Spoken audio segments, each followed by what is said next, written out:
Selamat siang para sahabat berkopi dimanapun kalian berada.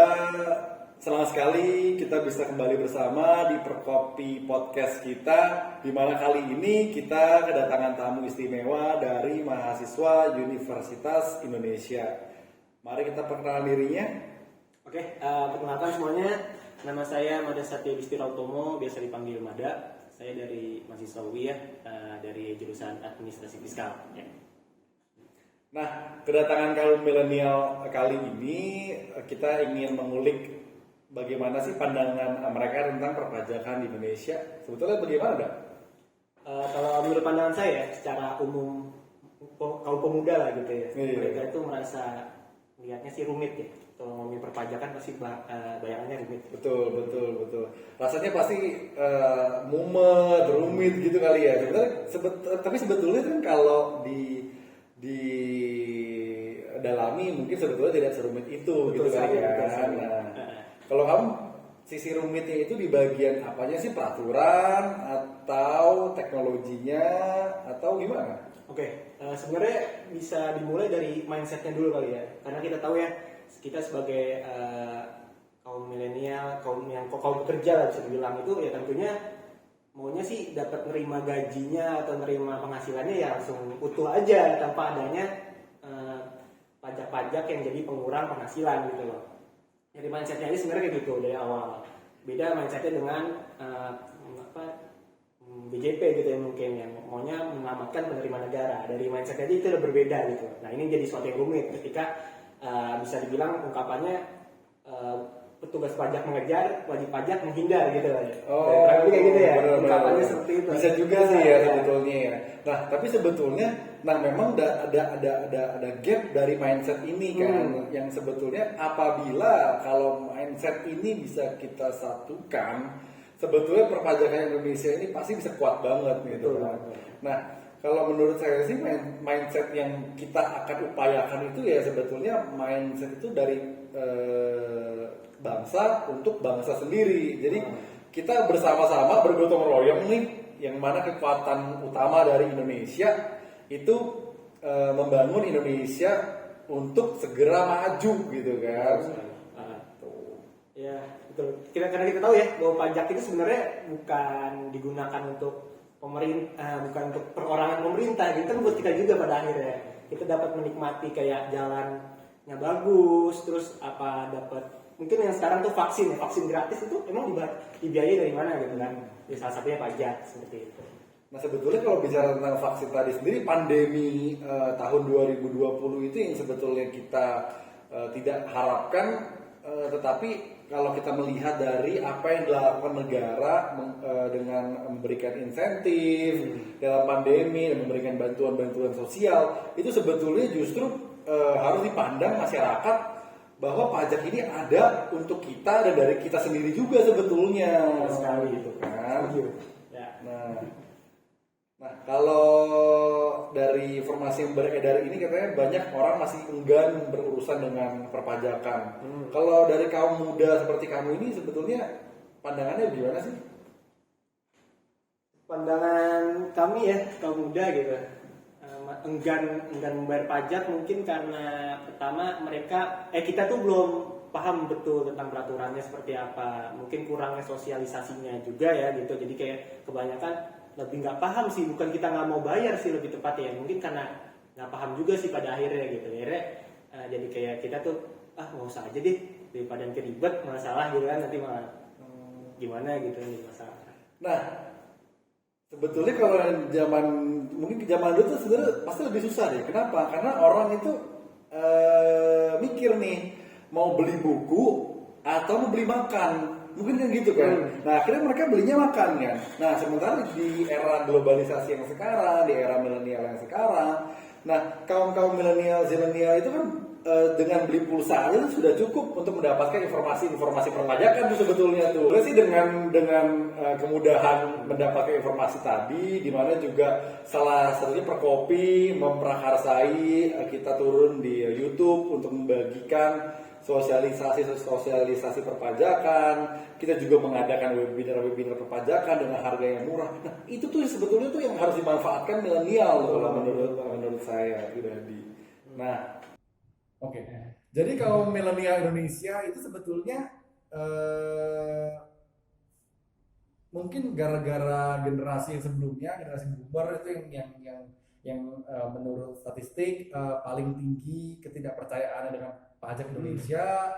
Nah sebetulnya kalau dari kaum kaum milenial seperti kamu ini, kalau dari kamu yang selalu berhadapan dengan teman-teman sebaya kamu kan, bagaimana sih sebenarnya dengan keraguan-keraguan terhadap pajak dan juga bagaimana sih kalau pandangan kamu tentang solusi kepada baik itu DJP dan juga baik kami sebagai organisasi asosiasi perpajakan Indonesia untuk membantu bersama-sama mencarikan solusi agar kita bersama-sama nih harus tumbuh bareng gitu loh.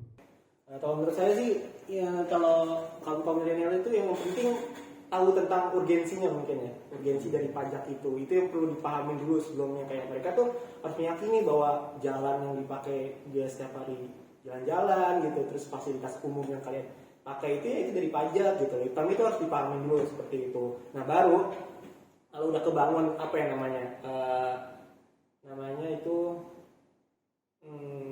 kesadaran kesadaran untuk membayar pajak itu udah terbangun. Nah baru dijelaskan tuh, baru kayak Perkopi, kayak asosiasi konsumen pajak, kayak DJP dan mungkin orang-orang yang paham tentang pajak itu baru menjelaskan mengenai bagaimana teknisnya dari membayar pajak itu sendiri. Nah itu kalau udah terbentuk hal itu menurut saya gampang ya milenials itu yang seperti tadi Pak Arsen bilang, kalau udah paham gampang gitu semuanya gitu loh. Kalau dipelajarin gampang.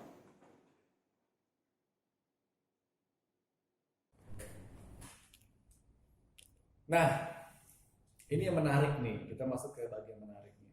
Sebetulnya ada wacana kan atau kita pemikiran bahwa bagaimana kalau kita membawa pelajaran pajak ini atau pembelajaran dari pajak ini kita bawa sedini mungkin kita bisa masukin mungkin di SMP atau dari SMA gitu. Nah kalau pandangan kamu gimana?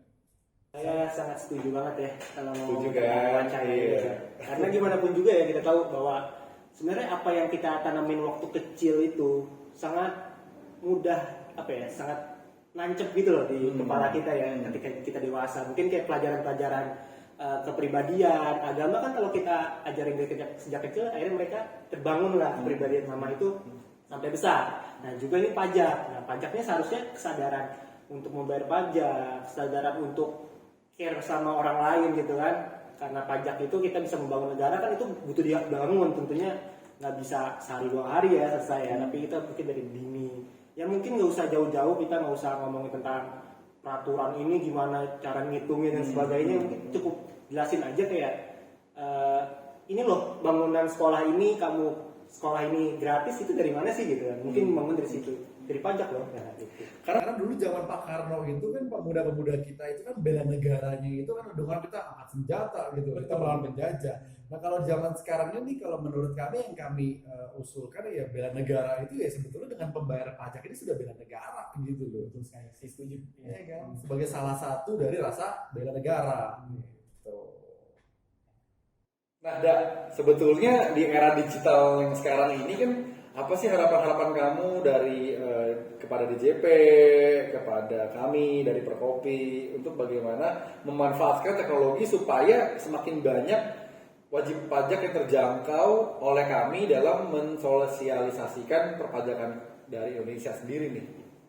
Oke, kalau menurut saya sih kita tuh pertama-tama ya untuk Perkopi, DJP dan orang-orang praktisi perpajakan, mereka tuh harus melihat dulu dari wadahnya perkumpulan kaum pemuda, wadahnya perkumpulan itu secara digital ya, kayak mungkin kita ngomongin Instagram atau mungkin yang lain, YouTube dan sebagainya yang lagi sekarang tuh jadi tempat berkumpulnya para pemuda gitu ya untuk mencari informasi gitu. Nah itu dulu yang harus diketahui dulu sama DJP dan sebagainya gitu ya. Nah kalau udah tahu tempatnya di mana gitu, baru kita ngomongin tentang kontennya, bagaimana kita mengemas kontennya gitu. Nah kita tuh harus mengikuti zaman juga dan mengikuti apa yang viral gitu ya. Mungkin kayak bercandaan panik nggak gitu kan. Itu kan suatu hal yang sekarang lagi viral gitu. Nah mungkin mengemas tentang sosialisasi perpajakannya bisa dengan konten seperti itu. Nah itu mungkin menurut pandangan saya. Nah itu sebenarnya pandangan yang keren banget sih. Cuman kita sendiri sih bingung ya sebetulnya, dalam artinya kita harus bikin yang gimana, tapi ya boleh tuh kita akan jadi masukan banget buat kita untuk kita semakin memperbaiki diri agar kepatuhan pajak dari yang kita cita-citakan bersama itu bisa tercapai gitu kan. Nah kan sebenarnya ada 3 nih, ada DJP, ada konsultan pajak, ada pelaku usaha. Nah sebetulnya pandangan kamu itu dari ketiga rantai ini tuh, kadang ada yang berpikir kenapa harus pakai konsultan? Pakai konsultan kan kita jadi bayar lebih mahal gitu loh. Nah kalau kamu sendiri gimana sih sebetulnya?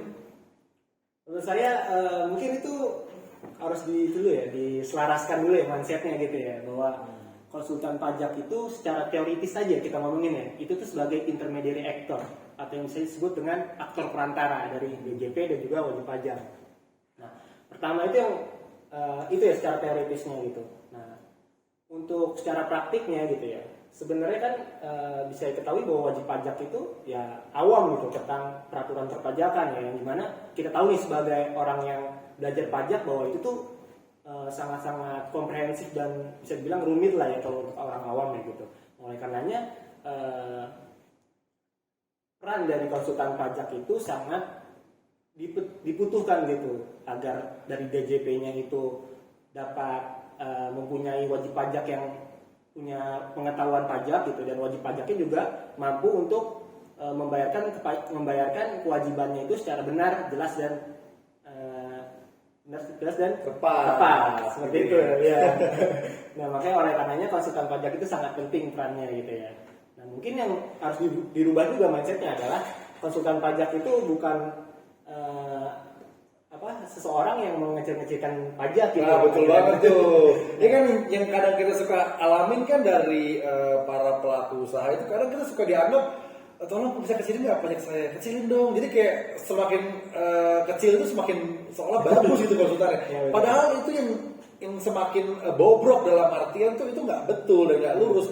Yang dirugikan justru sebetulnya kan dari pelaku usaha itu sendiri gitu kan. Betul. Karena kalau adanya misalnya sudah ada celah nih, si konsultannya menggunakan celah itu untuk menghasilkan pajak si pelaku usaha. Nah sementara pelaku usahanya ini menuntut si konsultan untuk tolong dikecilkan semaksimal mungkin.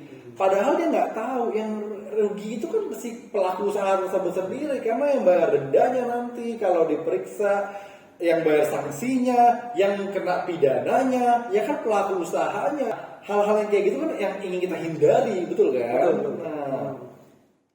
Konsultan pajak itu sebenarnya hanya memanajemen pajak, wajib pajak gitu dengan sesuai dengan aturan. Itu sebenarnya mindset yang harus dibangun ya.